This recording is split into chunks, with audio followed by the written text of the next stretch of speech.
நல்லா மசிஞ்சிருச்சு பாருங்கள். நான் இதில் வந்து நல்லா குழைய வெந்துருச்சு. அதனால் நம்ம ஸ்பூனை வச்சு மசிச்சோடனே மசிஞ்சிருச்சு. இப்போ நான் வந்து வெல்லம் யூஸ் பண்ணுறதுல வந்து மண் இல்லை, அதனால் என்ன பண்ணுறேன்னா வெல்லத்தை நான் அப்படியே போடுறேன். ஒரு திட்டமாக போட்டுக்கோங்க. உங்களுக்கு இனிப்பு ஜாஸ்தியாக வேணும்னு இருந்தால் மட்டும் கொஞ்சம் கூட போடுங்க. அப்படி இல்லைன்னா மாங்காய் எவ்வளோ ஓட்டமோ அந்த அளவுக்கு போடணும்.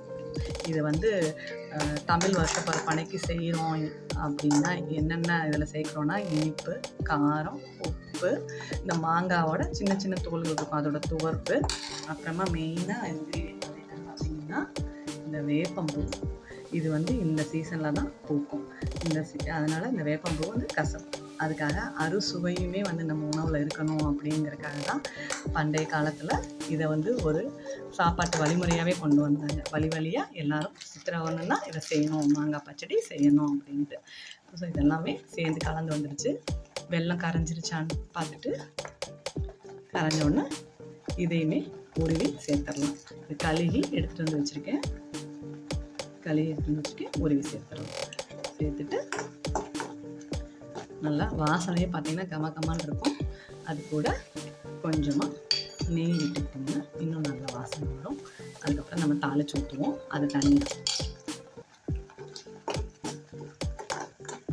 நல்ல ஜாம் மாதிரி இருக்கும். வெளியில் வச்சாலே ரொம்ப நாள் கெடாமல் இருக்கும். இது ஊறுகானும் சொல்ல முடியாது, ஜாம்னும் சொல்ல முடியாது. இது ஒரு பச்சடி, மாங்காய் பச்சடி. ஆனால் வேப்பம் பூ போட்டு செய்கிற பச்சடி. இந்த சித்திரை மாதம்தான் வேப்பம்பூவோட பூக்கிற காலம். வேப்பம் பூக்களெல்லாம் பார்த்திங்கன்னா பூத்து குழுமணிங்களே ரோட்டில் போகும்போது அதை சேர்த்து செய்யக்கூடிய ஒரு ஆரோக்கியமான அறுசுவையுடன் கூடிய உணவு. செஞ்சு பாருங்கள். ஊற விட்டுக்கலாம்.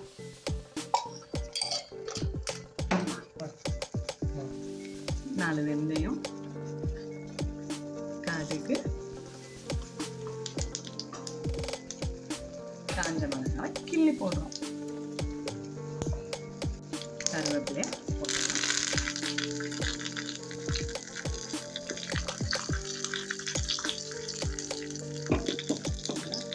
எல்லாம் வெடிக்கு வந்தோன்னா கொஞ்சமாக பெருங்காயம் வச்சுட்டு ரொம்ப வாசனையாக இருக்கும். நம்ம கொட்டிடலாம். அவ்வளோதான்.